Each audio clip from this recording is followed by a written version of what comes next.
So funny. I love it. Thank you so much, everyone. If you didn't like that, sorry. Okay, so now what we're going to do is we're going to bring the players on. Now, again, you're all going to be given an opportunity after we do our little chat to ask some questions and stuff. My lovely, beautiful wife is going to come up and grab one of the walk-around mics. So when we get to that portion, you're just going to do the old grade school raise your hand thing, and we're going to get to as many as you as possible. Then we'll do a quick intermission, grab some beer, and get to the media panel. You guys ready for this? Okay, now all these mics are off, so I'm going to turn them on for a second, and then I'm going to announce them on. So while I do this weird, awkward 3-second thing, you just talk amongst yourselves.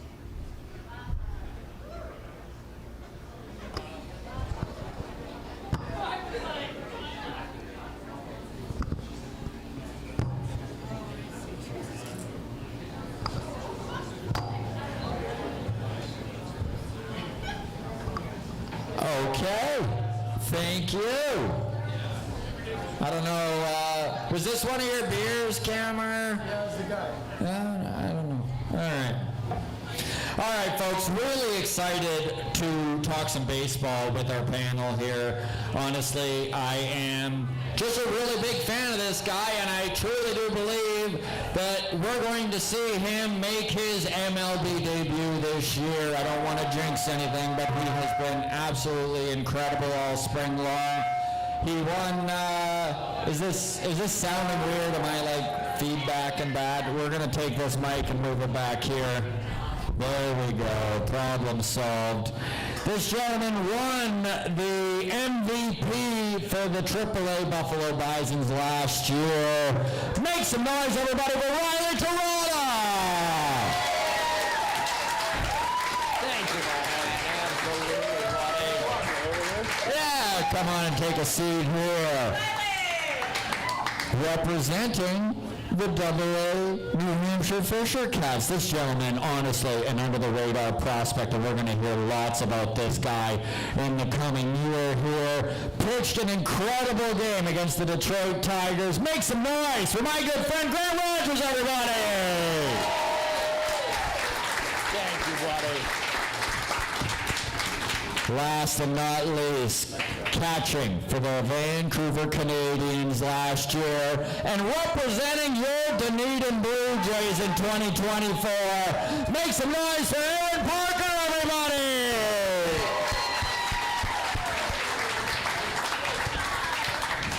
Thank you so much for being here, gentlemen. You got to, watch close friends of yours get roasted, so there you go. Well done. Yeah, Riley, let's start with you, my man. Congratulations, obviously, MVP for the Buffalo Bisons last year. Thank you. Yes. And you're putting up a heck of a spring. Listen, I'm well aware that in spring training, most of your goals are not to get injured, but it's got to feel good to come out of the gate hot.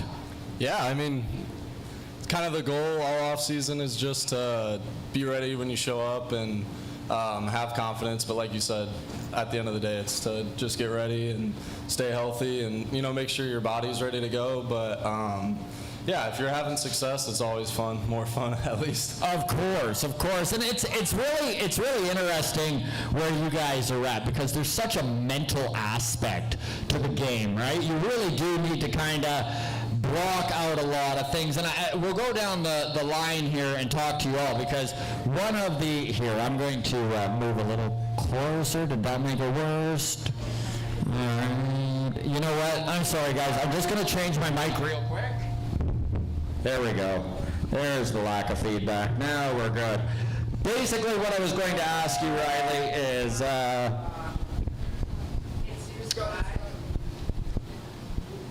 the glove is important. right? And honestly, there is just going to be ups and downs when it comes to the offensive side of the game, right? And that's part of the mental process of being a ball player, is being able to go in there and deal with your slumps and deal with being hot and not get too high or too low. But it's interesting because when it comes to the defensive side of the game, it's the complete opposite. The more consistent you can be, the better. How do you go about compartmentalizing that? Like, how do you not let a slump or a hot streak bleed into what's going on the glove side of the game? Much easier said than done, I believe. I think it's always easier when things are going good with the bat. So for me, it's just continuing to make sure that, day in and day out, I'm doing my research on the offensively. And not letting myself get behind in that aspect, not doing the scouting reports for the next week and seeing who I'm going to face. But defensively, it's just about reps, essentially. When you're bouncing around the field, it's tough to get live game action, so more time on your feet, but you got to get in the outfield, take live reads, making sure you're going to third base if you're playing first that day, and just like really making sure you bounce around the field and get your work in all over the place, because at the end of the day, it's going to speed up quick, especially once the game starts. But yeah, it's more so just getting reps. Riley, we're going to go to you now, Aaron, because it's interesting that you are planning your offense, right? You're out there figuring out the pitcher, and you're doing the opposite. You're trying to game plan for guys like Riley to not do well. What goes into being a good battery mate? What goes into the catching side of the game from the defensive end, where you're spending, and yes, obviously the offensive side of the game is important as a catcher, but to kind of manage your starters and kind of manage the game is a skill all its own. How do you go about doing that? I think it's more just knowing the pitcher, knowing the person you're dealing with. Like, me and him, we're going to listen to Rihanna before the start, but if Riley were a pitcher, we'd be listening to, Hell's Bells or something like that. So it's like knowing your audience, knowing your pitcher, and understanding like you're there to support them. We talk a lot about servant leadership, so how do I best suit you? And as long as I'm doing that job and we have an open line of communication, we can kind of work at it together, and it's like this kind of constant communication, whether it's verbal or nonverbal, just understanding what he wants to do, what I want to do, and kind of making a collective effort to make a good decision. How long does, and this is the interesting thing with where all three of you are at, right, is that the minors tend to be so much about development, right? How do you develop that chemistry quickly with someone where, I know you did catch Grant last year for a few games, correct? Yes, yeah. And then he got the call up, and then you're dealing with another pitcher. How do you do that as quickly as possible? I'm sure that the longer you're with someone, there is more chemistry that's developed. Yeah, I mean, just breaking the ice. We're at the field from 11:30 till 10:30 at night, so 11:30 a.m. to 10:30 p.m. So you have plenty of time to get to know your pitchers, and we do share a locker room, and so you're around them, you see them in every form of their day, so whether they're hangry, full, it's just like burping a baby or whatever you have. It's about constantly keeping up with them and making sure that they know you're around. Now, Grant, you are proof that things really are bigger in Texas, For those of you who don't know, he is lovingly referred to in the clubhouse as Big Bird. How have you gone about rising up through the ranks and keeping your eye on the prize without getting too excited? Because you really did come out of the gate really hot last year. You didn't allow a run for months, and then got the call up to Double-A and had to readjust, right? Which is what baseball is all about, is a game of adjustment. So how did you go about that jump from Vancouver to Double-A in New Hampshire? I mean, I guess it was, I learned a lot in my first year in Dunedin, struggling and all that.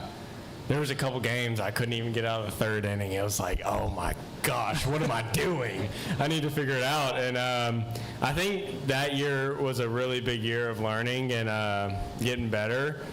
And I think it transferred over to this past year, which went really well. Doesn't it suck that you learn more from failing? Yeah. Like as a comedian, I can speak to that. I never really evaluate my work if I just get on stage and kill. It takes a silent room for me to really look inward. So how do you go about kind of like processing the failure, which is what baseball is about? And maybe that's the wrong way of framing it. And maybe it's not about dealing with failure. It's about learning from it and moving forward.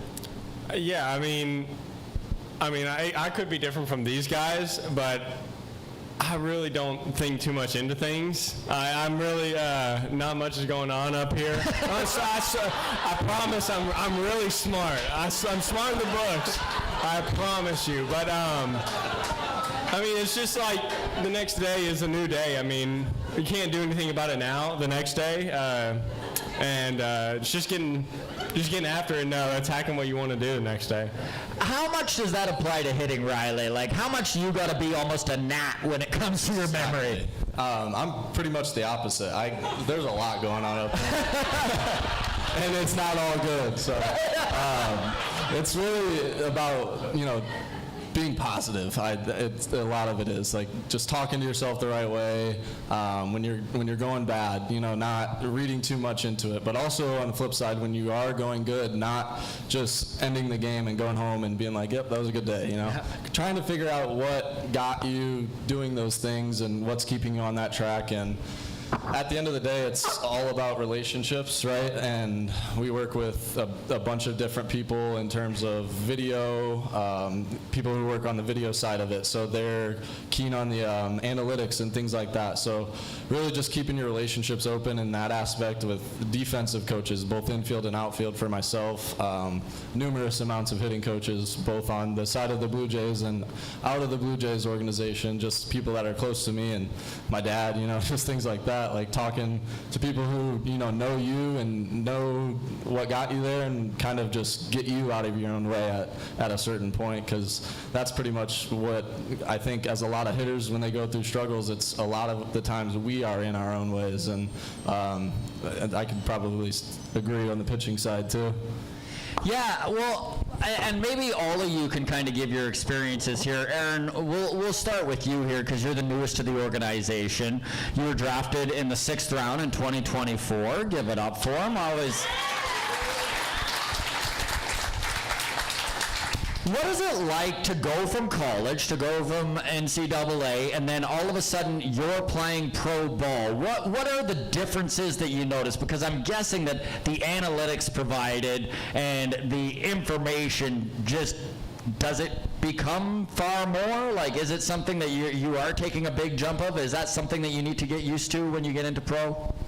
Yeah, definitely. It's treated a little less as a hobby and a little bit more, obviously, analytical as a little bit of a job. Like, hey, you are basically, there's a stat and a number for everything you do on the field, and it's basically being analyzed after every game, and it's a lot of math. It's a lot of math. But no, I mean, it's just the game speeds up. You're not used to seeing. I'm not used to seeing 6'6" guys throw 94 at me, and sometimes they swear at you after they punch you out. And it's no, it's fun. But like from college to now, I played at UC Santa Barbara, and so I would just say the speed and then the amount of technology and analytical data that we get from game to game has gotten a lot more. First of all, you have been well trained by the big man here. I don't know if you know, he is 6'7", but the kids ruined that. So now he just says he's 6'6" or 6'8". Just skips it right out. Exactly. Yes. It's gotten to the point where it's like every time a kid's asking for a baseball, like they'll look up, how tall are you? And I'm like, oh, I really got to lie to him. I really do. And I feel bad. And I don't say 6'6". I kind of go up 1 inch. Yeah, you go up. Yeah. 6'8". Aaron's shrinking you. Yeah, no, I don't think I've ever seen a human that tall. It was unreal. So, Aaron, when you made the jump from Dunedin to Vancouver. And this is something I know that both Grant and Riley have talked about on High and Inside on the podcast here, was Vancouver is kind of the first time you really feel like you're a pro ball player, right?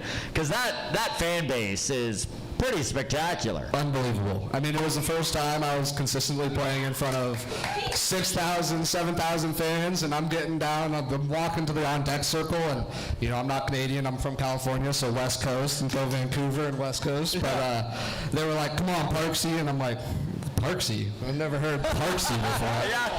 I'm not in the rink seat. The Canadian hockey fan comes out and they're just throwing Y's around on everyone's last name. It's so awesome because I turn around and they're like, hey, 20 if you get a hit here. I'm like, okay, well, fuck. I'm going to have to figure this one out. I go 40, I hit a double, and then I go up there and punch out and go, well, we both lost, but... No, it was awesome. The Vancouver was amazing. The sushi was awesome, and yeah, had a good time. And don't get them wrong, all right? The TD ballpark here is beautiful. The fans are amazing, but you go from, 1,500, 2,000 people watching you, and all of a sudden you're in a packed stadium of 7,000 Canadians just throwing Y's at the end of your name like your best buds. It was awesome. So, Riley, when you are, and it's kind of interesting because you have been on the show numerous times, and we've talked, we're about 2.5 years in to kind of our relationship, if you want to frame it that way, and you've gone from being kind of the newbie, the rookie in Buffalo, to all of a sudden, like, you know the lay of the land, if you will. Yeah, I'm getting old. I like how he's like, great. Bring up that I'm aging out. Good, Scott. Yeah. But you're one of those guys now that I'm sure there are dudes like I'm sure you gentlemen here. You know, sometimes you'll lean to these more veteran guys who know how the minor leagues work. How have you accepted that role? Like, how have you kind of like taken that, you know? Because I know there's lots of guys, and that was one of the things that you mentioned the first time you were on the podcast, was that it was so nice to be in an environment where they fostered you learning, and they would help you, and there was somebody there to lean on. Yeah, I mean, you just kind of put yourself in their position, right? Like, the first time I was in Major League camp, I was 26 years old, but working with Sean Keys over at first base right now. He's having a great spring, tearing it up. Excuse me. But I put myself into his situation at 23 or 24 years old, and I just imagine kind of how it looks for him. I had 2 or 3 minor league spring trainings before I got into major league camp, so I had room to grow. But like some of these guys, they get there right away, and it's all applauds to them, because they're earning their positions and getting there quick and whatnot. But as a guy who I go in there every day looking to learn something myself still at 27, trying to make the majors and all of that. So I'm in there also trying to learn from Vlad and all the staff and whatnot. But at the end of the day, you kind of find yourself being asked questions here and there. What's the road trip look like? Do I need to pack this, that, or the other? Hey, are we going to shower after the road trip or whatnot? So it's like, yeah, like I guess I've done those things, and right. I find myself kind of just leaning into those guys and like whatever, if they have questions, or not even offering them advice, just kind of being someone to keep it loose around, I guess you would say, because it's a stressful environment always. We're always competing with everything we do from 7 in the morning on. We're trying to win a job and get better and do the right things and be on time and all this stuff. So it's about just kind of being comfortable in the situation that you're in and making it a good environment for everybody, really. And Grant, maybe you can speak to this a little bit, because this is your first big league spring training, correct? This is second? It's your second? No. Your third? You're not in big league spring training. Not. There we go. He's just dominating the game. I love that I just like put my foot right in my mouth there. So it must have been pretty darn cool then on Sunday against the Tigers. That was even a bigger deal than maybe I'm letting on. Yeah, I mean, You're like, yeah, man. I mean, of course. He asked me if I want to start a big league game. I'm like, of course, right? That's what you got to say. And once I got to that start on Tuesday, the Yankees, I'm sitting there. I see talking to my friend C.J. Van Eyck. He says, "Did you see the lineup today?" I didn't see it. So I got all of them: Judge, Grisham, who else? Jazz, the whole A team. Yep. So I'd say, and Judge came up. He's not. There's no way he's 6'7". He's got to be 6'10". I was telling. That's funny. You're like, I know 6'7". That's not 6'7". Yeah, I was telling my parents maybe because like his muscles show. Like I don't know. My muscles are in my heart. That's what I tried to tell him. So yeah, that was pretty fun.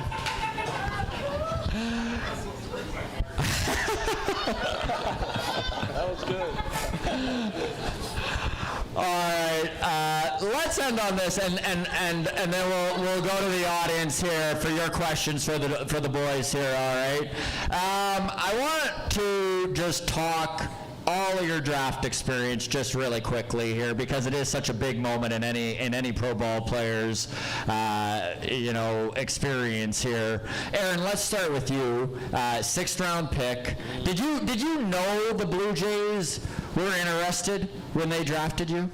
Yeah, so the area scout in my region, we had a pretty good relationship. Yeah. I didn't actually, think that they were going to pick me, but I always knew, like, oh, this area scout and I get along great. So, when it comes draft day, you don't know what's going to happen, but I was... How nervous are you on draft day? Like, is there any way to prepare for... Yeah, there were 3 showers during the day, 2 of them cold, 1 of them hot. I mixed them. I went cold, hot, cold.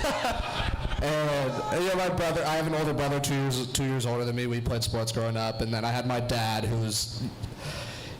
He may or may not have had a beer at breakfast to chill the nerves, and Mom had a beer at breakfast to chill. I'm the only one sober on my draft day in my family. And so I see we had a pretty good draft class from Santa Barbara, our 2024 class, and so I see one of my buddies go, I'm like calling him, I'm like, let's go. I see my other buddy go, I'm calling him, I'm like, let's go. And as I'm on the phone with my other buddy, I get a call from my agent, and they were like, Blue Jays right now. I go, what? He's like, just say yes. And I go, okay, let's go. And so in 2 calls, a couple showers, and a yes that I was forced by my agent because I had no idea what was going on. My brother and I were like hugging as 23 and 24-year-old grown men at the TV, pointing at the TV screen, and my dad's calling my grandparents outside like it's not happening. It's just not. It's not going to happen today. It's not in the cards. Maybe tomorrow for Aaron. And we run outside and we go, Dad, I just got drafted. And my mom's just like, yeah, it was awesome. It was great. Give it up. Come on. Grant, what did that process look with you? How many times were people talking to your family? Like, how much research are they doing when they're drafting a guy? Like, how many organizations? Just explain the process that you kind of lived through there. So there was a bunch of there's just website that they send you. They get you sign up on. It's like you do a bunch of questionnaires, and there were a couple teams that had some weird questionnaires. They had, do you put the peanut butter in the refrigerator after you're done with it? Do you return your cart? There's a bunch of those, and it's very... Riley, do you put the peanut butter in the fridge when you're done with it? I think that's a consensus answer. I don't know why they asked that. I don't remember who it was, but it was a bunch of those. And then they asked about... It was the Angels. No. It might have been... it might have been the Nationals. But yeah, they asked a bunch about our parents, like what do our parents do, Even my sister does. Sometimes I forget. But it's a long process, and once you get those questionnaires, am I being considered? Is this really going to happen? It's a big waiting game once you're done with season, and when the day comes, I don't think I was ready for it.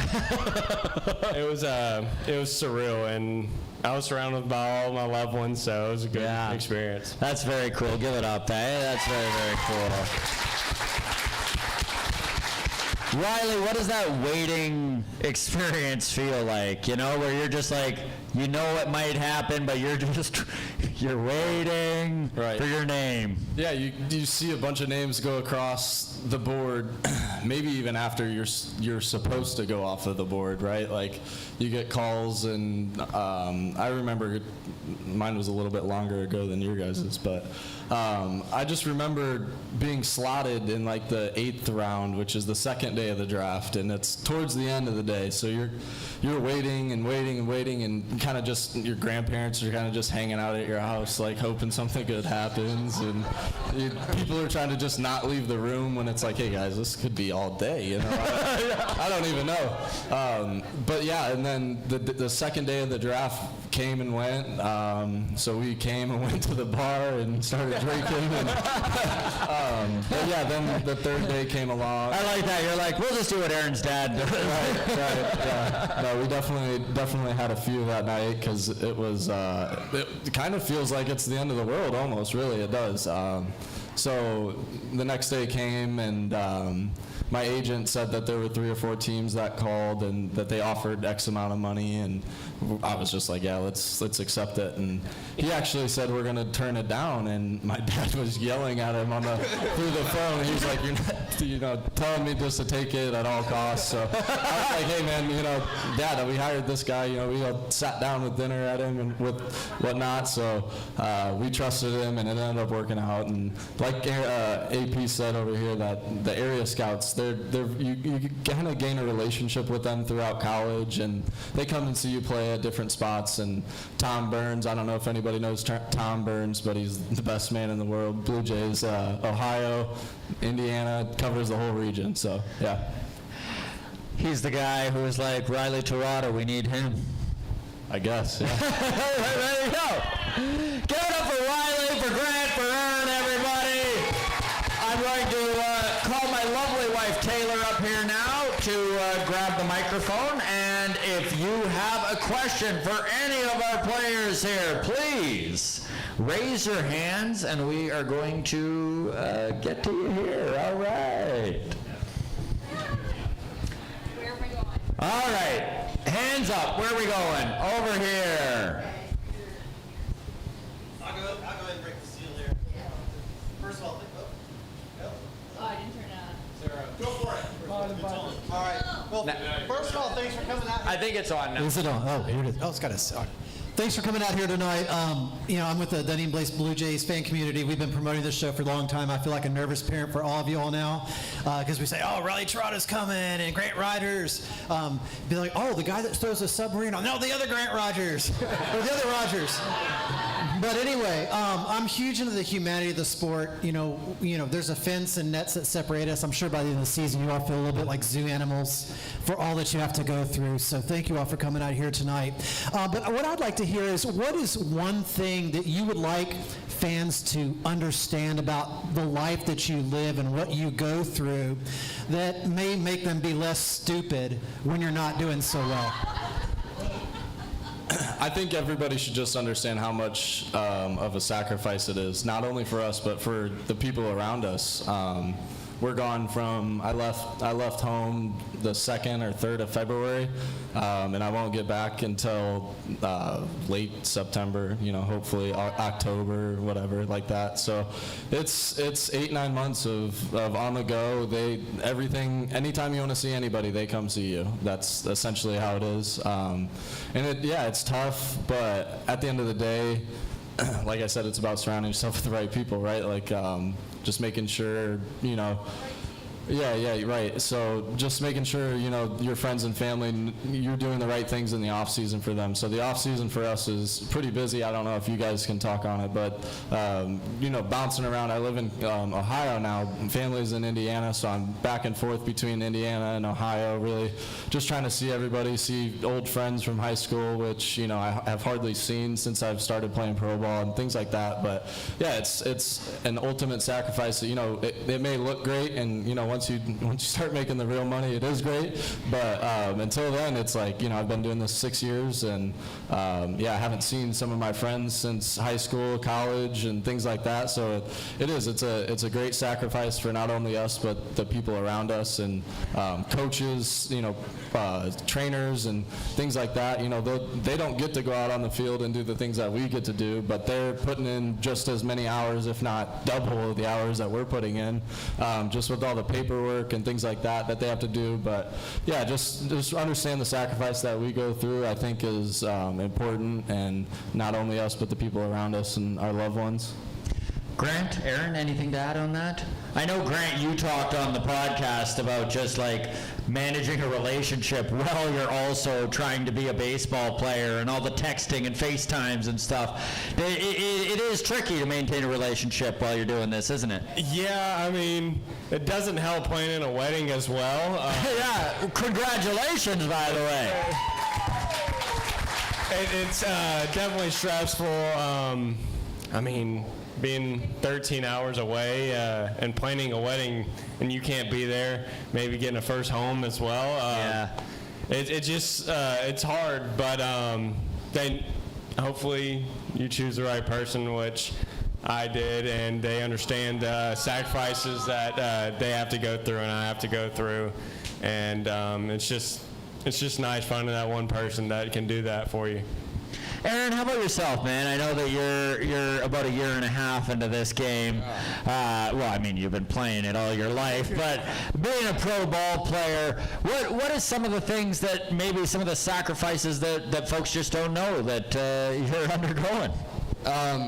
Definitely like the idea of person versus player, and like, to be fair, I'm one of those players, like when I'm on the field and I walk out of the dugout, like I want one of you guys in the crowd to like pop quiz me, say something that's gonna like get me out, get us out of our own way. Like I love when somebody's like, hey Aaron, like this or this, or have you been here? And like one of my favorite things to get in flow and become comfortable with the game, and like obviously having a lot of fans be watching you, is to make sure that like I hear their voice, they hear mine. We're people, and we love this game, and we want to do it together. So like for me, that's a big thing for me. And when I started playing in Vancouver and there were more fans, the more fans I was like saying hi to. There's a foul ball behind the dish, and I go, the people sitting back there, it's like, what's up guys? Like making sure that we know that everybody is people, and we're all here to compete.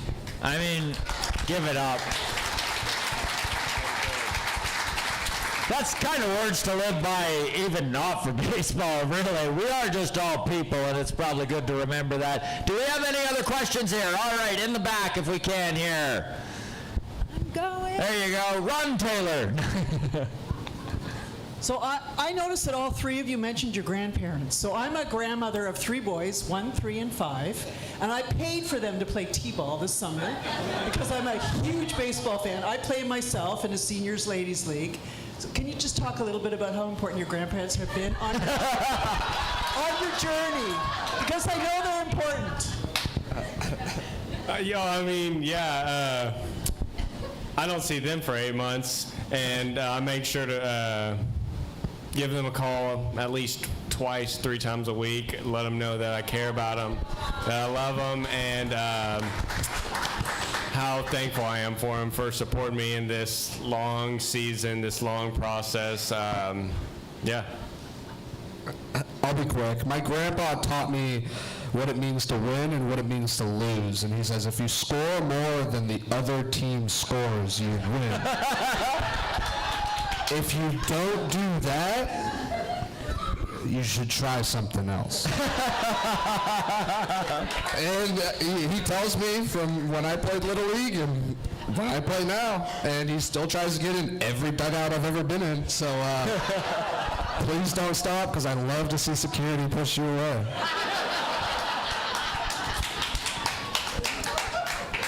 Yeah, I grew up with both sets of grandparents. My mom's side, they're coming. They're actually on their way down right now. They're coming here to see some games and hang out for a week. But they were just as much of a support system. Both my mother and my father's side. For a while there, until I went to Dayton in college, I think my grandfather hadn't missed a game since T-ball, really. Rest his soul. He's been gone a few years now, but he would be over the moon to see kind of what's going on right now. So, the grandparent situation to me is huge, and I think we're very grateful for you guys. All right, before we take our intermission, do we have another question here? Adam. Let's go up front here. Oh, okay. Hi.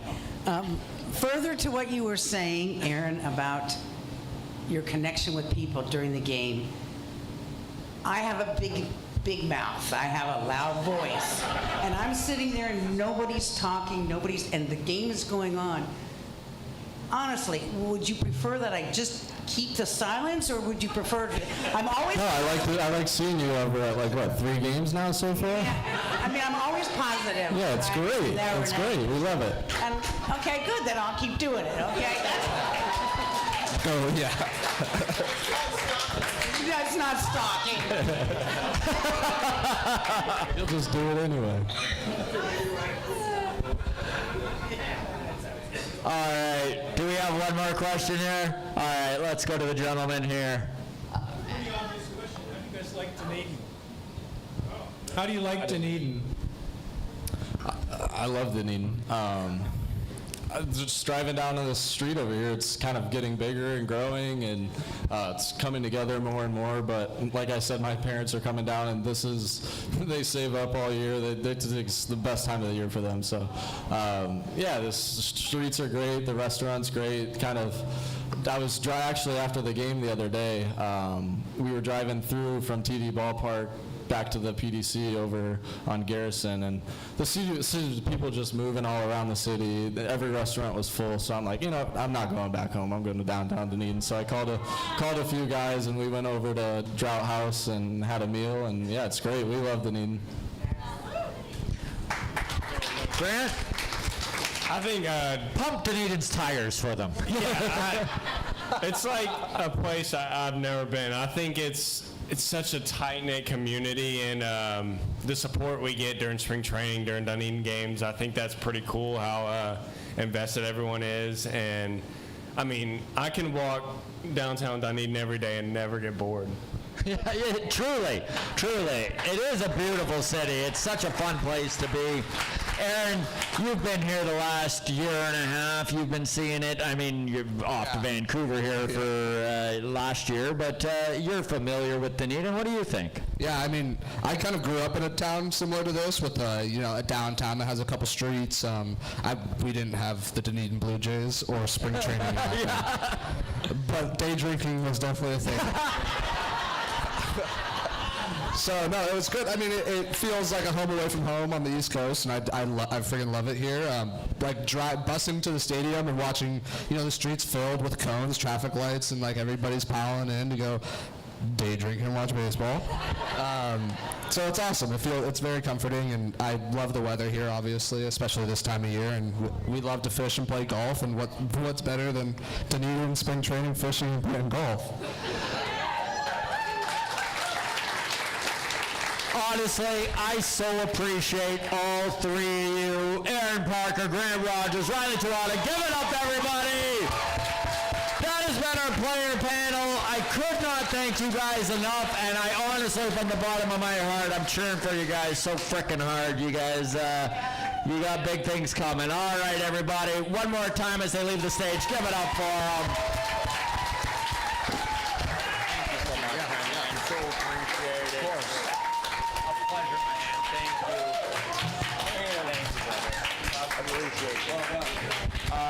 Okay, everybody, it is time for you to fill your drinks, and we will be back with the media panel in about 5, maybe 10 minutes. Don't dawdle. Thank you. It's also, if you need food, by the way, which the Eatery provided us with some sliders here, like the panel, and they are delicious. So if you're hungry, get on it. The Eatery is closing next door in just a few minutes here. So grab some food, grab some drinks. We'll see you shortly.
everybody. Sorry, I know that came on a little hot there. We're going to try and get this panel going in like 3 minutes, so if you can kind of take your seats and settle back down, we're going to get this show going again. Thank you very much, everybody. Just grab your seats and we'll get this thing back on the go.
Okay, Woodwright Brewing. This is please take your seats. We're about to get to the media panel of the show. Now, listen, this is why I love this community. Honestly, all of us Jays fans getting together, getting to talk baseball, getting to hear from players, getting to hear from the experts, it's so much fun. Before we bring up the media panel, could I get all of you to do me a big favor?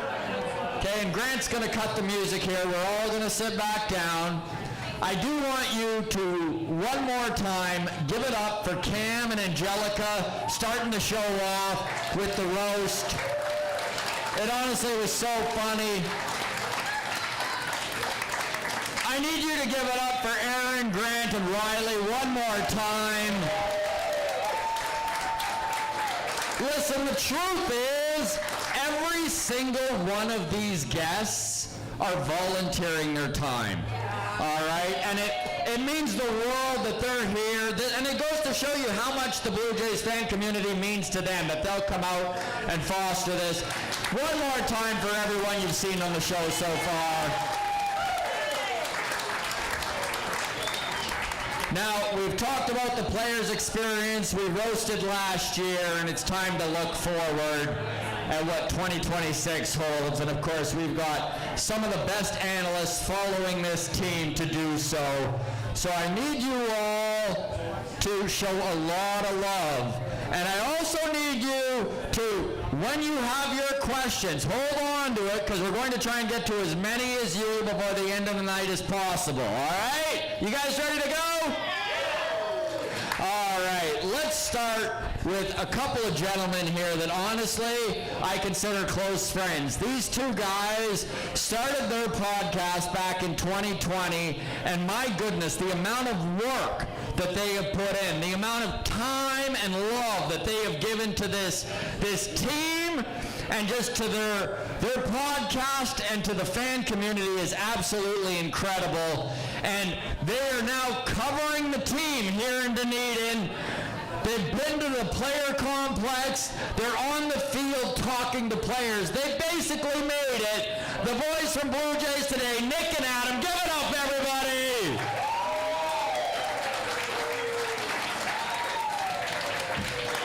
Thanks, buddy. Love you, boys. Thanks for being here, guys. All right, now please help me welcome to the stage. This gentleman is the voice you hear calling your Toronto Blue Jays, and my goodness, over that playoff run, he had some incredible calls along the way. Please give it up and show all sorts of love for Ben Shulman, everybody!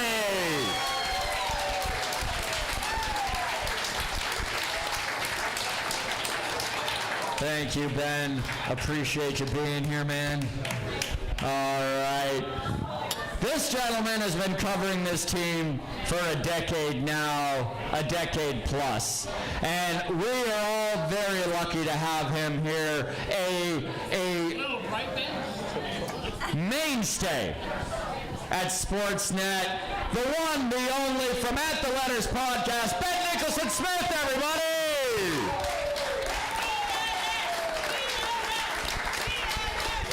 BNS chants. Love to hear it. Thank you for being here.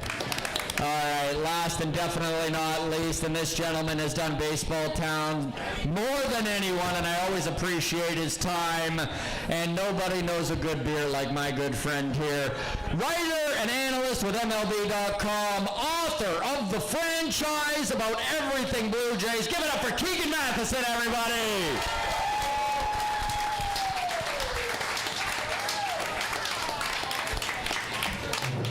Thank you so much, buddy. Yeah, right there. Wow, your microphone game is impressive. The microphone game is getting better. There it is.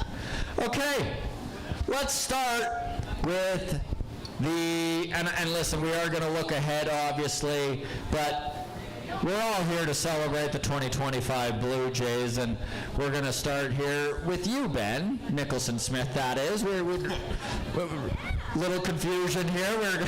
Especially with you sitting next to each other, I'm going to be like, okay, we got this specific Ben. But BNS, I know that you have been following this team since 2015, I think it was, 2014? Yeah, or even 13. Even 13, there you go. I know I remember watching you after the Jose Bautista bat flip, and that was incredibly exciting. The 2021 heartbreak of not making the playoffs, the 2022 wild card, and then just the fizzle out against the Mariners.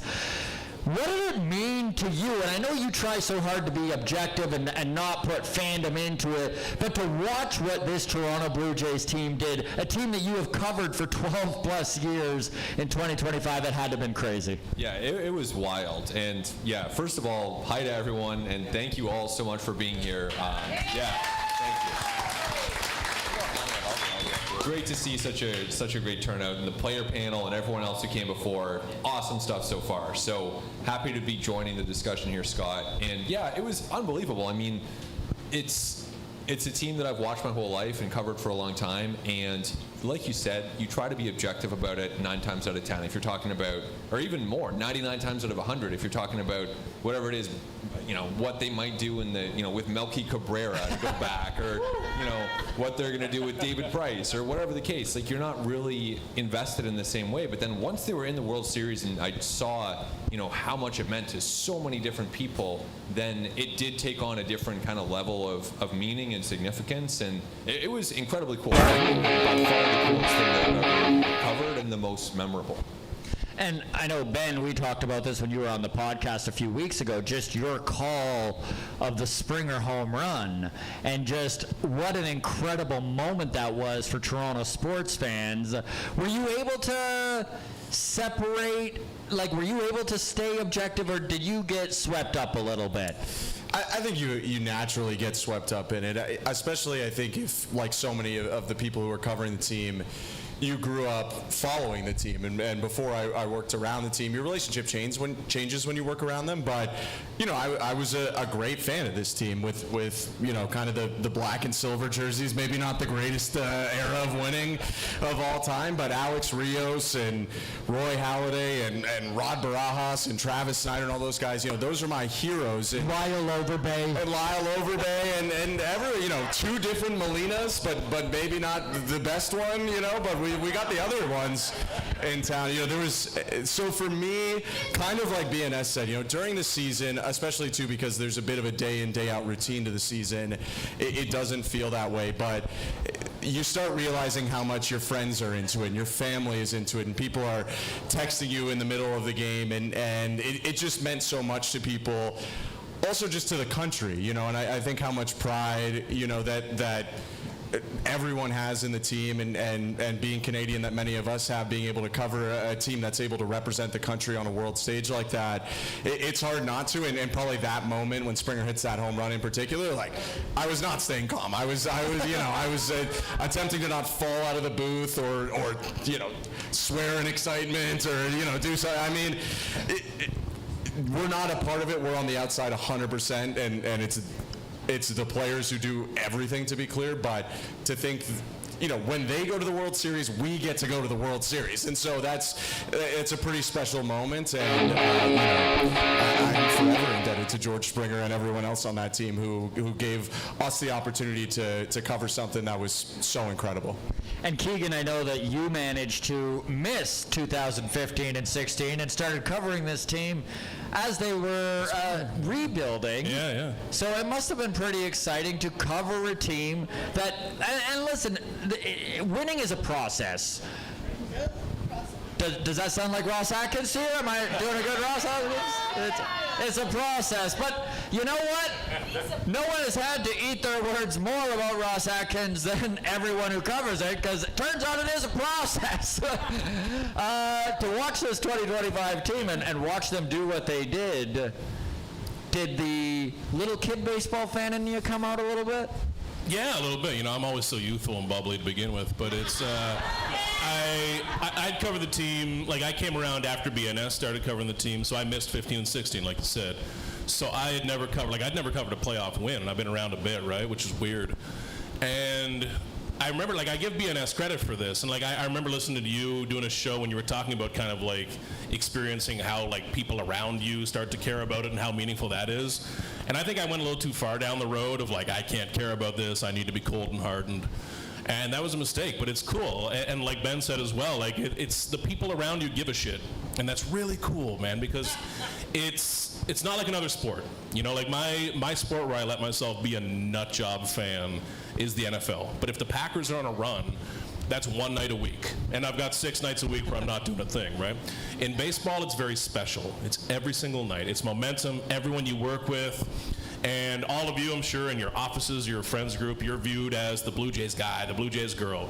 And everyone in your office who would never really approach you about that stuff is suddenly like, okay, Beverly, like what the hell's all this about, right? So it's amazing. And these moments kind of get frozen, you know? Like I've gone back, guys, and written the stories where I talked to Jerry about his call of Joe Carter's home run. And like Ben, unless the Jays do something in the next 20 years, like I'm going to be 20 years from now being like, all right, man, I have to write a story, a throwback story. You need to explain your call of George Springer's home run to me. And, you know, if we're both employed, that's fantastic by then. That would be great news. That would be really good for everybody. But no, you get a sense of what it means to people. And I think that's very refreshing for all of us, honestly. This is why I love Blue Jays Today, because nothing says fuck objectiveness like your boys' podcast. I literally, watching your podcast through the World Series, I was worried for your two's health. Like, I was like, these guys aren't sleeping, they're living and dying with every moment. Can you kind of take us through a little bit your experience of that week in some of the World Series where you boys just basically were running on beer and caffeine for about a week straight? Yeah, like I stopped drinking in January because of the World Series. It was I did the dry January. Yeah, like I mean, that whole experience was something for me especially. I've never gotten to see the team ever get there, right? I'm 28 years old, and for me, it was, I mean, I cried when George Springer hit that home run and they won in the ALCS, and we had 300,000 people watching, just me in my living room, sitting next to this beautiful guy next to me, crying. And I'm like, I was telling myself, like, am I going to cry? Like, I don't know. And I did. And because I knew what the World Series upcoming meant, it meant that I was going to experience something I've never experienced before. And I didn't know that it was going to be as magical as it was. And I've talked to a lot of people, and they all agree, that World Series, even outside of Blue Jays Nation, that was one of the best World Series we've ever got to witness as fans. Like, just so entertaining. So to go through that with everybody just being in our living room watching it, it was magical, and I wouldn't trade it for the world. Yeah, obviously I would want to win, but I wouldn't trade that experience for the world, man. You guys, all of you, I hadn't even really thought about this before, but what you were saying about how it's the people around you, now that you said that, it just brought me back to a memory where it's my girlfriend, you know, she watches our videos and whatever, and I'll be like, honey, Kirk did something. It was really, really cool. She's like, oh, that's awesome, sweetie. That's really cool. But I just, when you were talking about that right there, it reminded me, you know, of the memory of Game 7 where Adam and I, we are watching, we're live streaming the game, and, you know, it's like both of our girlfriends are in the background. They're not on camera, but they are fucking glued. Oh, they're pumped. Like, they are dialed I've never seen them in. watch baseball so intensely. And that really, I guess I hadn't even really thought about that or internalized that until right now. But you're right. It really is just all about how everybody around you just came together in that one moment for that one team in that one story. So yeah, I mean, you guys nailed it. That means the most. You know? It's funny because in a time where it feels like everything is so divided, it was just like this beautiful moment where if you were a Blue Jays fan, you were one, right? Like you were united as one, and it was pretty darn cool. And honestly, watching the podcast you two were putting on, like you just were so genuine about it, and it was why it was so fun to watch. So honestly, congratulations, you two. You've come so far, and you're here in Dunedin covering the Blue Jays. It's very, very cool. Now, one of the things that went on over the off season is that Buck Martinez, speaking of just, if you're a Blue Jays fan, just nothing screams Blue Jays baseball like get up ball, Get up, right? Get out of here. Buck Martinez, just an icon, a legend. And I was thinking about how to frame this when I was thinking about this show, and I think the easiest way is to just talk to the three of you who have had moments with Buck Martinez, and maybe we'll start with you, Keegan. He was a guy who wrote your foreword, right? Was it for? He gave me the blurb for the book. The blurb, right? Yeah. What were your experiences, or like a fun story when you think of Buck Martinez that you kind of hold close to the heart? Man, a couple very quick. Like I remember.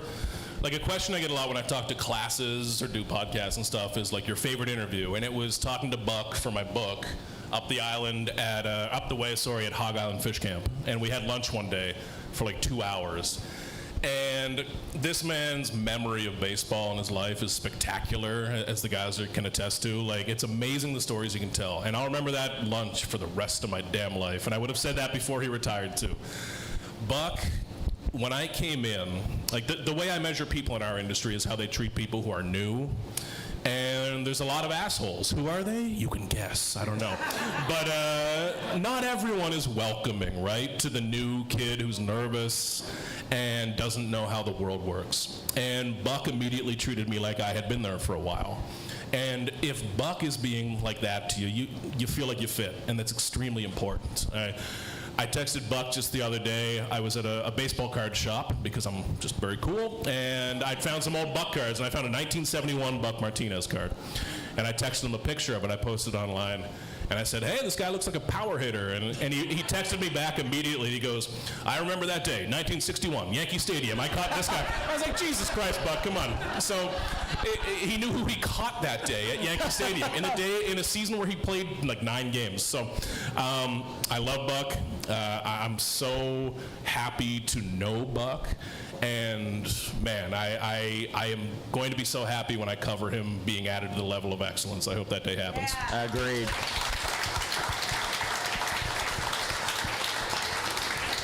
BNS, I know that you've been an employee with him under the Rogers umbrella for over a decade now. You've got to have some cool stories about experiences with Buck Martinez. Yeah, 100%. I mean, Buck is such a cool guy. Like, he really is. I think, as Keegan said, like, just such a wealth of experience when it comes to baseball, having started his playing career in the 1960s and then just staying around the game, and he just kept it fresh the entire time. Like, he was always really hungry for information, and you know, if it was pre-game, you'd see him like going between the different umpires by name, which in my book is the ultimate flex. If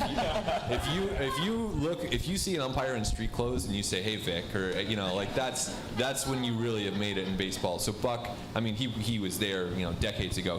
But his thirst for knowledge, I think, was really impressive for me, where, you know, he would want to understand, okay, there's this new kid coming up with the Red Sox. What's the deal with Roman Anthony? Like, he would talk to the coaches. He would really dig up what that information was, and then that would allow him to then talk to us as we're watching at home, or, you know, on our, wherever we're watching, at the cottage, whatever the case. He then informs us with all this work that he's put in behind the scenes, even at the age of whatever it was, 70 plus years old.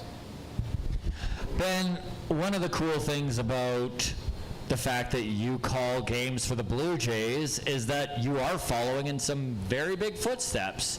What has your experience been working with Buck, and do you have any stories or any experiences you want to share? Yeah, I mean, an incredible broadcaster, obviously, but I think when I think of Buck, I just think of a really great person, to be honest. You know, it kind of like Keegan said, when you get in there, I think it would have been easy with someone with his experience to not worry about helping someone along. You know, he's got a lot to do, and obviously, like BNS said, he's zipping around, he's getting information all the time, but he couldn't have been more available, more helpful, more encouraging, I think, to someone breaking in and starting to do this really at that level. And, you know, even away from the broadcast, I think of last year, I got to do a series with him in Houston, and we're there, and he's inviting people out for lunch, and it's me, and it might be a coach for the Blue Jays, and it might be, you know, a trainer and someone on video and a player. He's bringing people together, and to him,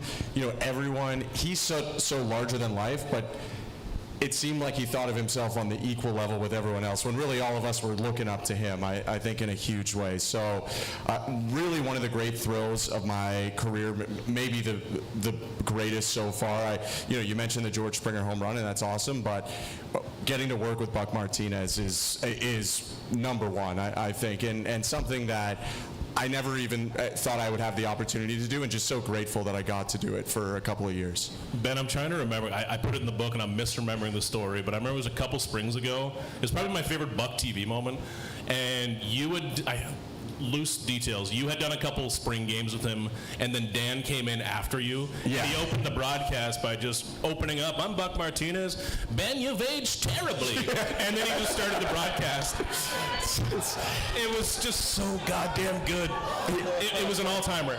He is so funny. He has a way, the simplest thing, and even he'd say something that for others wouldn't be a joke. The first game I did for Blue Jays spring training in 2024, when I was brought on full time, I'm on TV with Buck, and I am crapping my pants. I'm so nervous to do a game with him.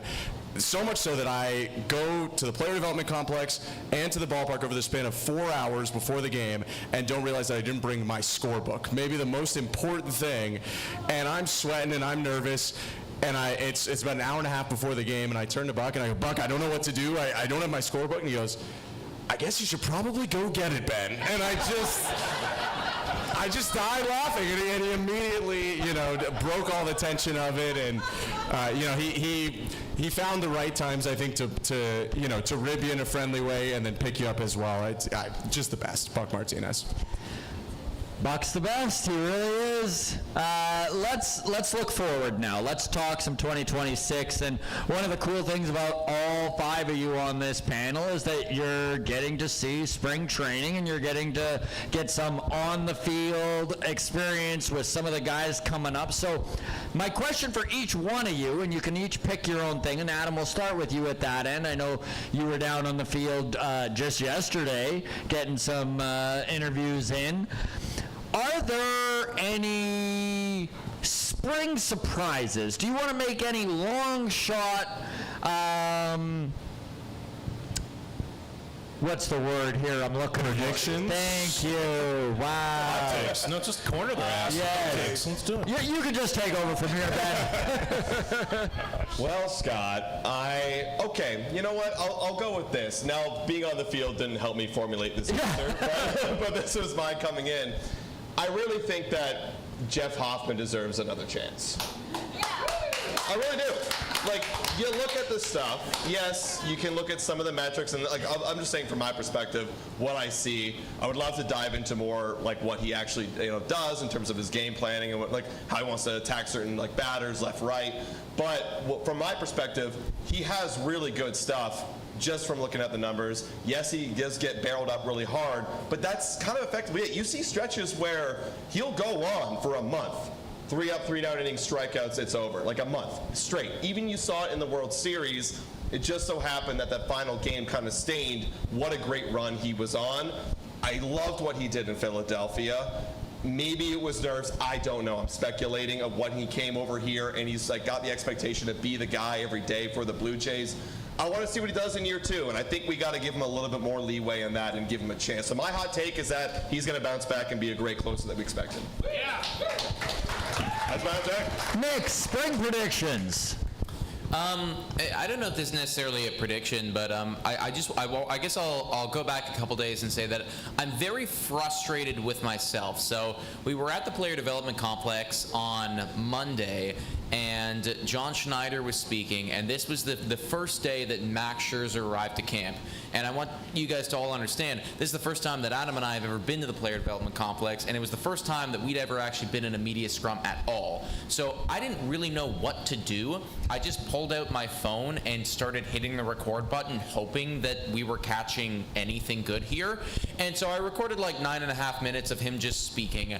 And then, of course, I stopped recording and missed the best part. And and the best part is that we were everyone was kind of wrapping up, and then a last-second question came in there, and it was this is not verbatim, but it was effectively like, what does it mean to you that Max Scherzer is back in this building? How does that make you feel? And John Schneider went on a tangent about how his energy level was a 7 and how that has now ramped up to a 9. And he doesn't need coffee this morning because he's amped up because Max Scherzer is here. And I guess the point that I'm trying to make here is that having Max in the building for me, like, this is such a lukewarm take, but it means so much more than what it is he's going to do on the field.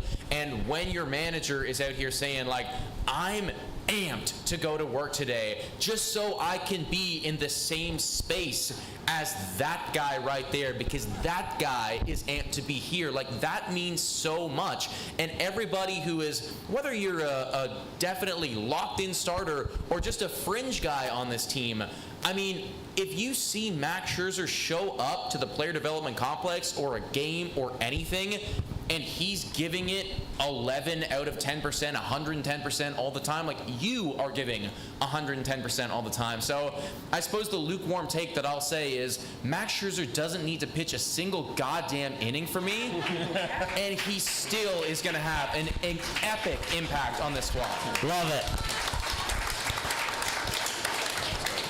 That first day Max was in camp, I was at the bullpens, and I was trying to take a video for MLB Network, which is a family network.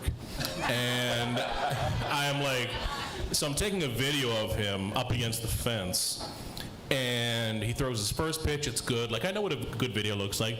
Second pitch is good.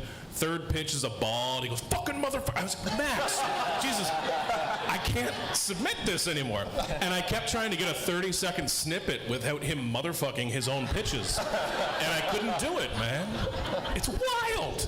Nobody else is like this guy. But I had to send her an email like I could not get the footage. It's just not, we had nothing on Max Scherzer that day. So. The Robbie Ray grunt, but way worse. Way worse. Less TV friendly, yeah. Ben, how about you? Do you have any predictions for spring?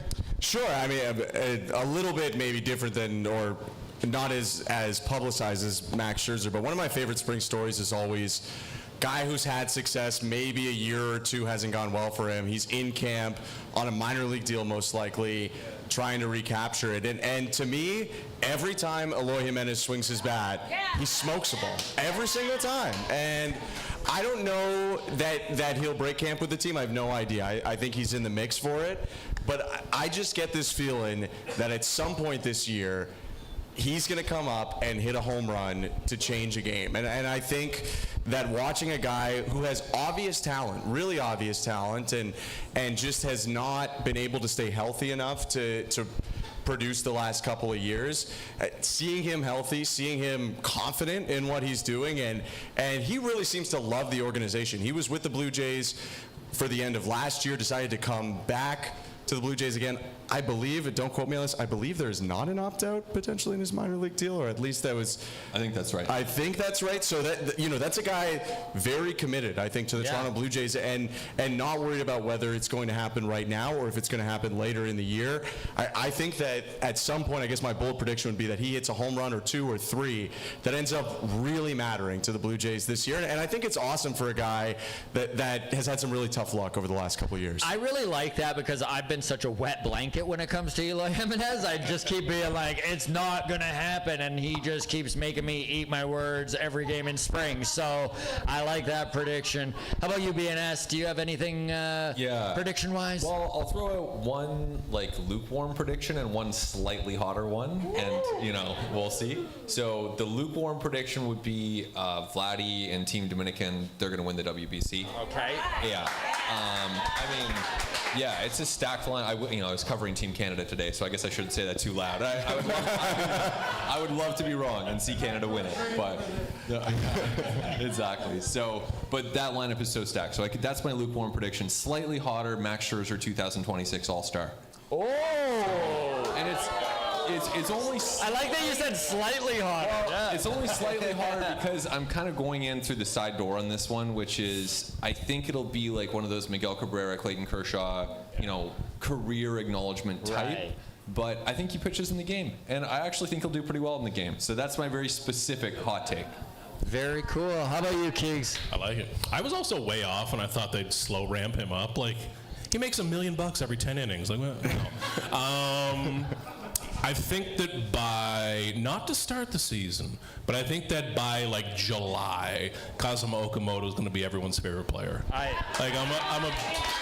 want to give him a lot of time, and I have a lot of patience for him because moving to a new, forget country, continents, and league, I have a lot of time for that and the adjustment period. If it doesn't look good in April or May, I will have so much more patience for him than the average player.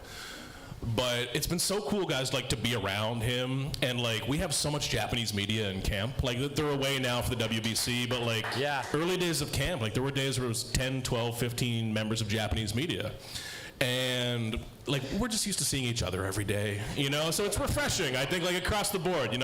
It's really cool. It's added such a wonderful element to spring training, and it's made me appreciate like how much he matters. Like I knew it was a big deal. I don't think I appreciated just how much. And it's been really refreshing and really exciting. And I think there's a big personality in there. I think that he and Vladdy get along really well.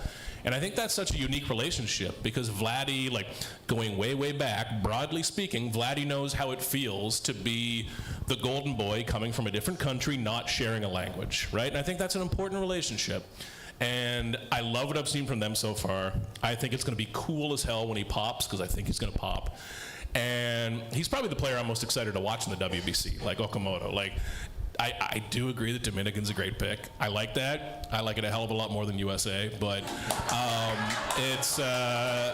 but like Okamoto and Team Japan, like he hit a home run, I think, in the championship last time. Like, that's going to be cool. And covering him has just added like such a refreshing element to my life, honestly. Like it's been really different. Speaking of Okamoto, it goes into this next question, and we'll throw to you here, BNS, for this one, because one of the big question marks around this team in 2026 is, can Bo's production be made up in the player aggregate that they've got right now?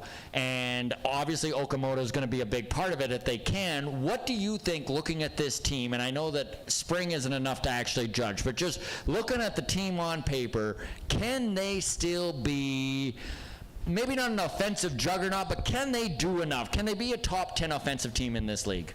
Wow. Yeah, I think they can if they're healthy. I think, and I agree with Keegan that Okamoto, he has some real potential, even if there is a bit of an adjustment period. So that would go a long way. I think the reason that I still view the Jays as one of the top teams around is because even if they're taking a step back offensively, I think defensively and then with the pitching staff, they actually can be better than where they were, because now you have, full season of Trey Savage, even if they're guarding him a little bit to start the season. And you have, Cody Ponce, and you have Dylan Cease, who is the top free agent available among the pitchers. So that's pretty significant when it comes to, just keeping runs off the board. And I do think that'll help, even if they're just slightly worse offensively. Nick, do you think that Cody Ponce is going to be what Blue Jays fans are hoping he is, which is a solid number 4 in this rotation? Are Blue Jays fans hoping that? I am. I think for me, I look at Cody Ponce and I have almost zero expectations, and I love that. I think that's a really good thing, because I look at this roster and I see 7, 8 potential starting pitchers. If Cody Ponce can come out here and pitch a game every now and again and give that squad a solid chance to win, I am going to be over the moon about him coming into this squad and just being part of this team. Will he do it? It's impossible to say, obviously, the KBO MVP is immediately going to come into MLB and become that guy here. But he obviously has the stuff. His spring training has looked very good. It feels like he's confident and ready to come back to MLB. And that whole mindset thing, that's got to be so hard on a guy who was in the show for a while, struggled a ton, had to leave the show, and then comes back. And it feels like he is mentally ready for that. So if I had to gun to my head say whether he's going to make a positive or negative impact on this team, I would say yes. I think one of the things Cody Ponce has going for him is the fact that there is so much depth in this starting rotation, and there is going to be a little bit of leeway as to how quickly he gets his footing back when he's pitching in the major leagues again. And Ben, I know that when you look at Cody Ponce, do you think that this team is fine if he winds up as the long man, or is that a huge failure? And how long do you want to see them give him leeway before you'd be comfortable with him being comfortable in a rotation? Yeah, I mean, I don't know if it would be fine, but I also don't think it would be a huge failure. I know it's kind of a needle to thread there, but I think that at $10 million a year, if someone ended up in the bullpen, you can still get some value out of that 100%. At the same time, they've made it pretty clear. They look at him as a starter. They want him to be a starter. He had a tremendous amount of success in Korea, obviously, and flashed a lot of that success in NPB as well in Japan. He threw a no-hitter in Japan, too, in 2022. So, you know, it's probably somewhere in the middle of those two options that you gave. But like, you know, has been talked about as well, what context is it in? Is he not in the rotation because so many guys are healthy and they just say, okay, this guy has some experience in the bullpen, so maybe we put him there? That's very different than, you know, them say, then he's if things go struggling. poorly, Yeah. yes, and that ends up being the reason. So there's a wide range of outcomes, I think, and not just for this year, but the 3 years coming up for him with the Blue Jays. But I think you look at the stuff at least, and you look at the makeup of a guy who's really overhauled himself, and that indicates, I think, a hard worker and someone that's willing to listen to coaching and have the ability to adapt. I think you like all of those traits, and you hope that translates into a good major league pitcher. I might lose the room. I have to say, I don't know how many people like Star Wars in here. I'm risking the room. So Cody Ponce loves Star Wars. I do as well, probably too much. I don't have a tattoo, but that's unrelated. Not yet. He was wearing an Episode 1 shirt after his last start. I'm going to have to ask some questions. That is the Jar Jar Binks Star Wars. And I was a kid when that came out, so they were trying to get me, and I still couldn't deal with it. So I do have some questions about that. I need to figure out, like, if he tells me his top 3 Star Wars movies are like 1, 2, and 8, I'm gonna be. We're not gonna talk for about a month. What are your top 3 Star Wars movies? I mean, it's probably just the 3 original ones, and then I figure out the order. 5 is the best Star Wars movie, and I'm really not here for a different opinion. And I think The Empire Strikes Back is. Luke, I am your father. This is when we become Star Wars town. Seriously, well, you allowed me to drink 2.5 beers before I came on here.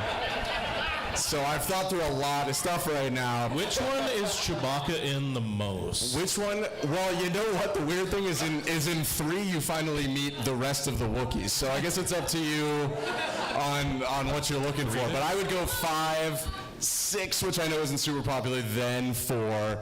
I'm okay with little forest creatures defeating the Empire, but I know that other people are not as happy about that. I've derailed this whole show. I apologize about that. I have a lot to talk about. Charles McAdoo, Blue Jays prospect, also a lover of Star Wars. There you go. There's a couple. There you go. The kids are still watching. You know what? R.A. Dickey. Oh yeah. He wasn't in Star Wars. No. I know that one of the fun things about this team is that there are some new faces to this Toronto Blue Jays club. Adam, I'm going to ask you the same question that you asked me when I joined you for some content a couple days ago on your podcast, which is, when you look at this 2026 team on paper, do you feel like they've done enough to be as good or better than they were in the 2025 regular season? Let's stick to that. Okay, yeah. I mean, well, in the regular season, this is a different perspective the Blue Jays are going into this year as. Whereas last year they were hopeful to bounce back from a dreadful 2024. But this season, it's, okay, can we get through 162 to give ourselves a good chance by October to put up a good postseason run? That's a different perspective. And I think what they did with the pitching and the defense, they're building themselves up for success over 162. We have a lot of innings. We have a lot of innings we can get through, and quality innings, mind you, that we can get through in that regards. Yes, you lost a little bit of Bo Bichette, but you could also make that argument, like I brought up with the defense. Well, you could argue that middle infield could be one of the better ones in baseball this year. So to get through 162, with maybe you could argue a little bit of regression offensively, even though I am with you guys. Kazuma, I mean, that swing is so pure and smooth. Like, I mean, that sweeper he hit off Clay Holmes, like, I mean, that showed you enough that I needed to see about what kind of power he produces raw, right? Like, so from my perspective, compared to last year, yes, it's a little bit of give and take, but I think to get through a full 162, I think they're better well equipped. Can I also just quickly say, it pisses me off to no end when people are angry that this team might be at the same caliber of last year. And we've received so many comments and mentions as, oh, this team is bad because they didn't get better in the offseason, which is arguable, by the way. They might have certainly gotten better, but also the product last year was pretty damn good. You can't get any better. Like, well,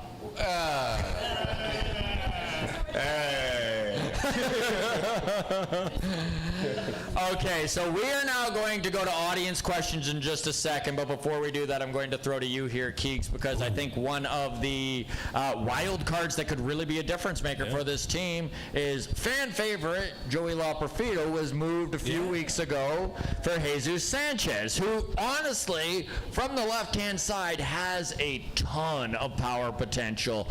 Do you think that that can be unlocked, and where do you see the Blue Jays utilizing and maximizing that?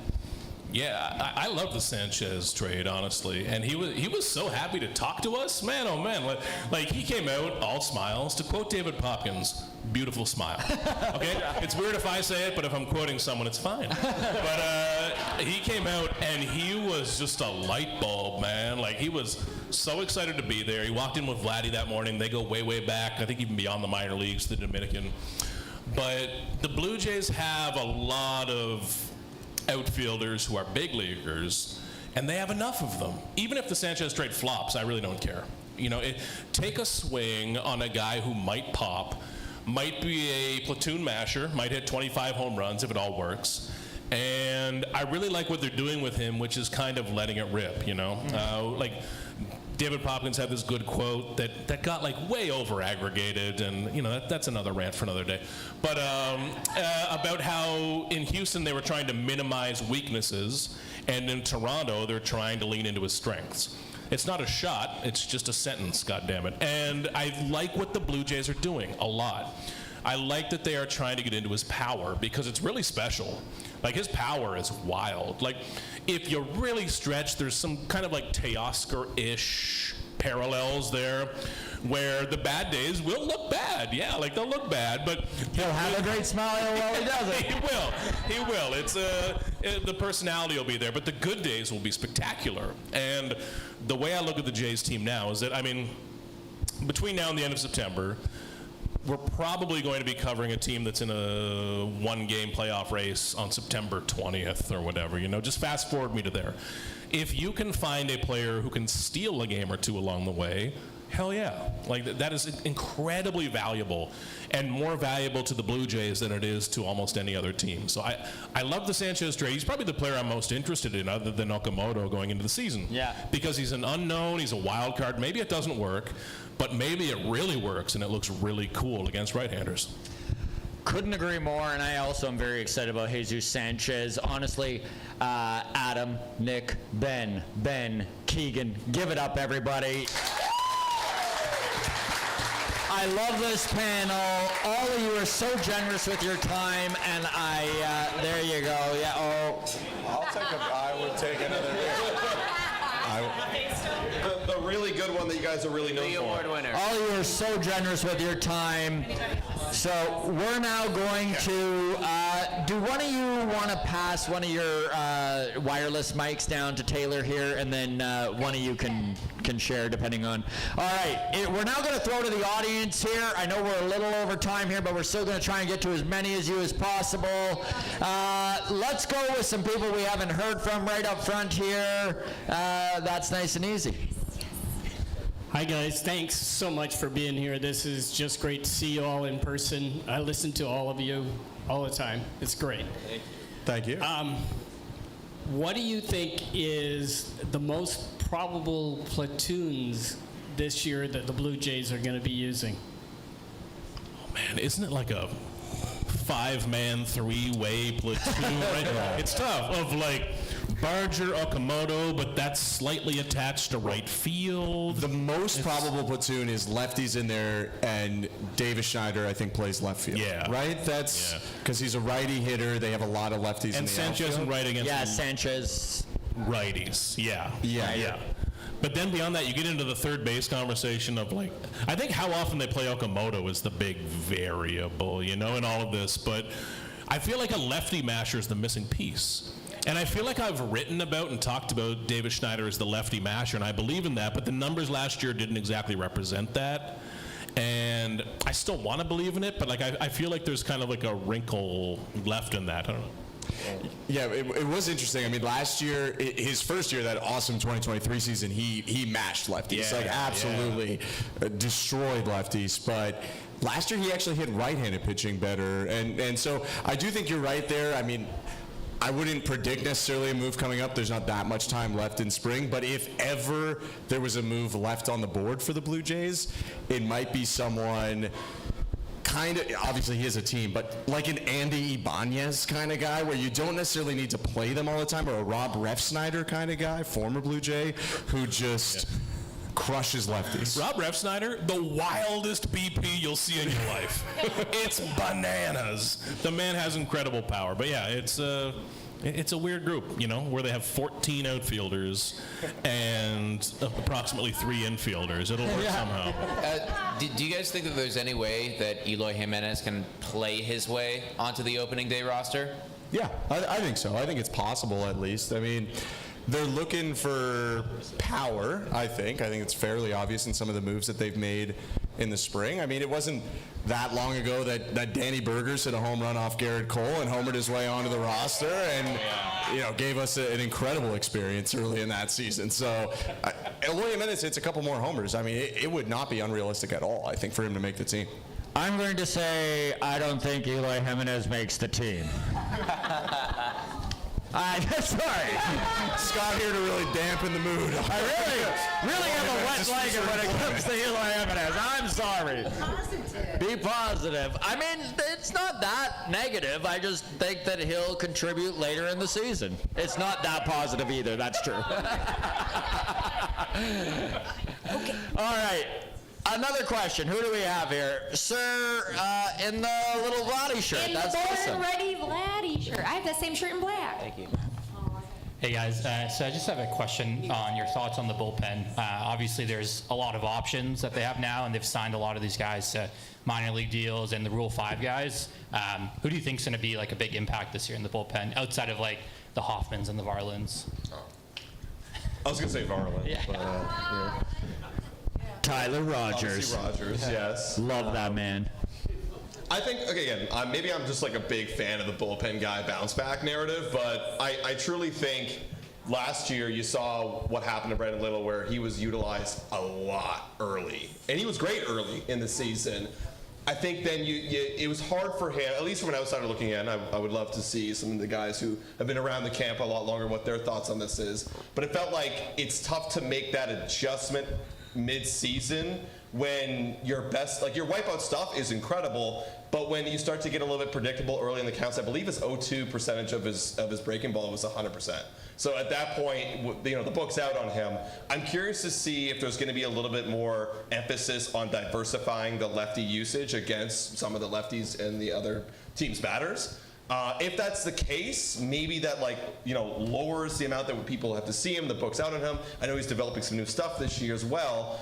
And just a different way to utilize him, I think, will help him better because he's got great stuff. And his velo's up, too, this year. Is up. He's introducing new pitches. So I think just utilizing him a little bit differently this year, where he was the lefty. He was the go-to guy. Middle innings, we got lefties in the lineup. You're in, Brendan Little. And he was great, but I think eventually the book came out. Again, I think with a different utilization, he should have a better year.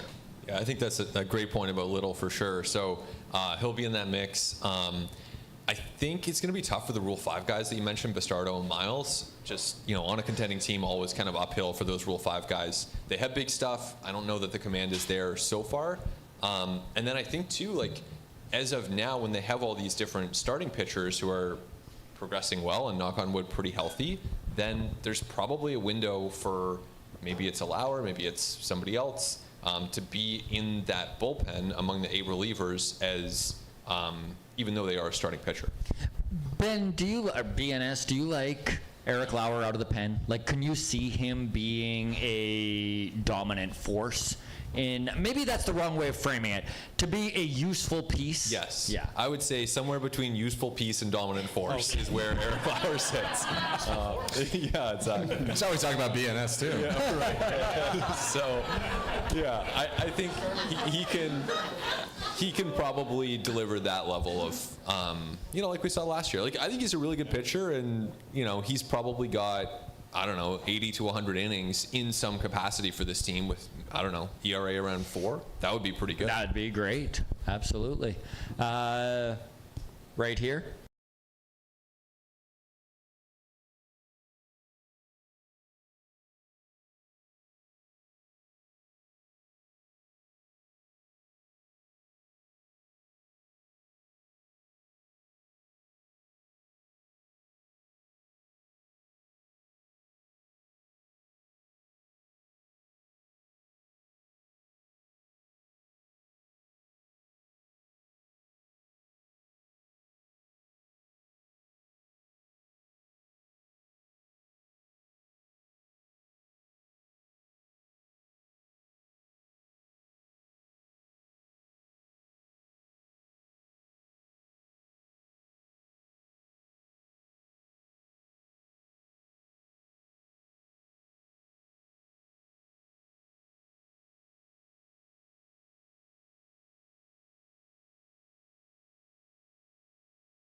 Really, as much as he's influenced me in this game, both of us are completely indebted to his father, the late Arnold Shulman, who was just a huge Blue Jays fan. He was a great baseball fan before the Blue Jays ever existed. He lived in Detroit or Windsor, went to school in Detroit, loved Al Kaline, and then when the Blue Jays came, pretty much immediately abandoned the Tigers, went to the Blue Jays.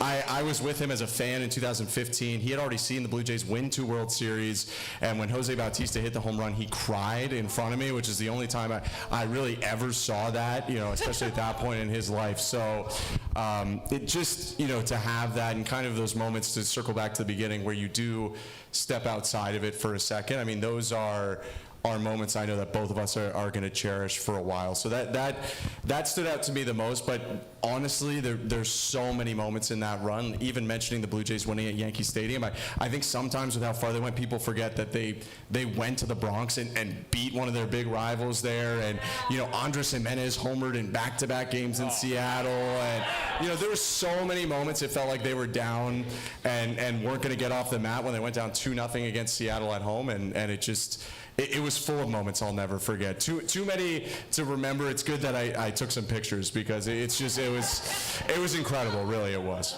All right, right here. Well, that was an emotional one. This is really dry and boring. Sorry, guys. You mentioned Little in the pitch selection. I think back to that Rojas at bat in Game 7, and some of the pitch sequencing, especially later on.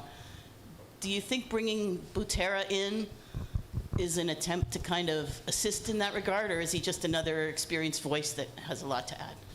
I hope so. And he's like Ben Martinez. Like he's kind of like the old Schneid's role. Like like what John Schneider started in, and that's like the really small margin where they can win stuff. And the margins get smaller and like. From the outside looking in, maybe more boring, but I would argue they're way cooler. But like those are like the little things that the Jays now need to do. It's not about finding good players. They've got a ton of good players. But Brendan Little's the ultimate example, I think. Like he can throw the shit out of a baseball. But there's a lot of times where I'm sitting up in the booth and I know exactly what's going to happen next. And he is so wildly talented that I feel like when I look at his stats, even like the basic stats, his ERA and his strikeouts, but then even deeper at his numbers, and then when I watch a game, I feel like they're disconnected. So that's a big focus now. And with the bullpen guys, like this will go down to the Rule 5 guys, to Tommy Nance, Spencer Miles, everyone who's kind of on the fringes, all of whom who will like surely end up pitching in some way. They're all good. Like I think back to opening day last year, Danny Barnes opening day roster, Richard Lovelady on the opening day roster. Like it already feels like we're a long way from that, which is a good thing. I mean, bless them. I hope they're finding work and pitching somewhere, but it's a stronger. Let it be in Washington. Oh boy, do you put your peanut butter in the fridge? But like Brendan Little's the ultimate example. Like Mason Fluharty too. Like Mason Fluharty bulked up a bit. Like he's throwing harder now. So it's like a really exciting group where they actually have to make decisions based on numbers in the right direction. Like the last few years they've been kind of scraping to find guys, and now I feel like they're going to be leaving big leaguers on the outside at this point. All right, we've got time for one more question. Do we have Sir in the blue shirt back here? Hey guys, thanks for hosting this. This has been great and all worked out for all of us. Longer term question, I guess, maybe think mid-season with the cloud of 2027 hanging over our heads. Do we think that the Jays will really lean in come trade deadline, really sell out to make a big bang? Maybe with a year looking forward to 2027. Yeah, I think so. I mean, sure hope so. Yeah, when we look at where this team is situated, they're in a great position. And so if there's a way to add pitching, then they're going to be in on those talks. And I think when you look back at kind of how they've handled themselves at the deadline when they've been buyers, it's very consistent. Every single year that they've been in this kind of contending position, they always do add. Now, sometimes the additions don't work out. Maybe it's Brad Hand and Joaquin Soria, and you end a game out of it didn't go so well in 2021. But there are other years where it goes great, and you add Shane Bieber, and you bolster the team, and Louis Varland, and deals that really help. So if they are contending, which we fully expect that they will be, then I would, you can guarantee that they're going to be in on pitching, and they will acquire pitching. So that who is the harder part, but what they will do is actually we kind of know what they'll do.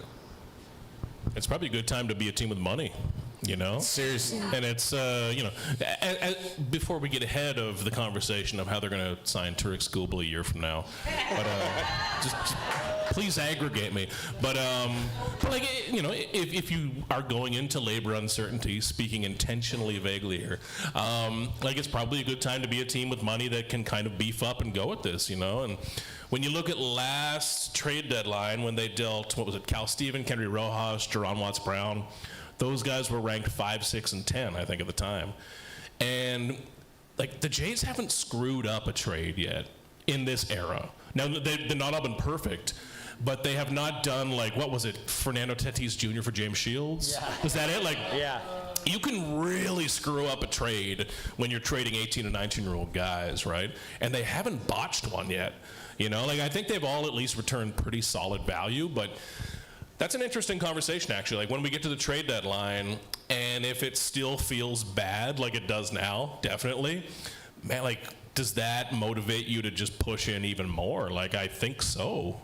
Yeah, to me, they've changed their behavior in a small way this offseason. You know, I think that they were jumping the market in a way that maybe they hadn't before. And I think at times being very calculated has served them well and allowed them to make great deals.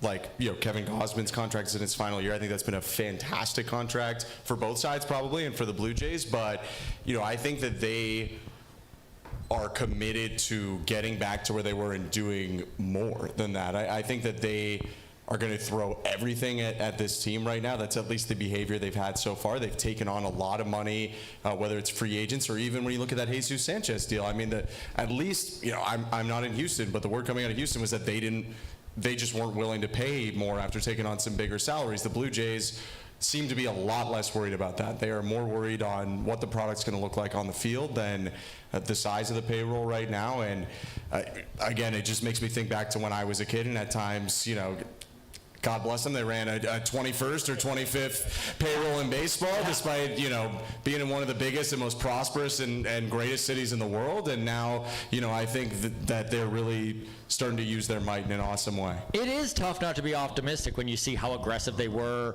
to jump the market to get Dylan Cease, and you see how focused they are. And, you know, one of the things about this front office is that they feel like very trepidatious, or maybe that's the wrong word, but like very cautious, and that seems to be eroding a little bit as they seem to getting closer and closer to that promised land that we're all hoping for. So yeah, like I think, like, I mean, they saw the fruits of the labors really show last year from a business perspective. And you know, when you're riding hot right now, you kind of want to double down and invest on your business. And I think they're willing to do that this year. When an opportunity arises, I feel like, I kind of sound like Ross Atkins. When an opportunity arises, they will capitalize. it's a process, folks. All right, honestly, everybody here, thank you so very much for coming out. Toronto Blue Jays fan community is the best in Major League Baseball, and it's because of analysts like these folks right here. Please give it up for Adam, Nick, Ben, and Keegan, everybody. Make noise! Hey, great job. Honestly, everybody. I'm Scott Belford. We run Baseball Town. It's going to be a yearly thing here in Dunedin now. I mean, look at this. How can we not do this again? If you are from Toronto or Canada, we run them throughout the summer in Toronto. Please come out, spread the word, and enjoy your evening, everybody. Cheers. One more time, too, if you can give it up for everyone at One Right Brewing. And also, if you're looking for something to commemorate the evening, we have made little Dunedin baseball spring training Baseball Town stickers. They are at the back of the room with my lovely wife. It's pay what you want. If you give $1, that's great. If you give 20, well, I'm buying beers. Have a good night, everybody. Cheers. I might come back here to speak by a little. I was peeping it the other day. This is like so nice.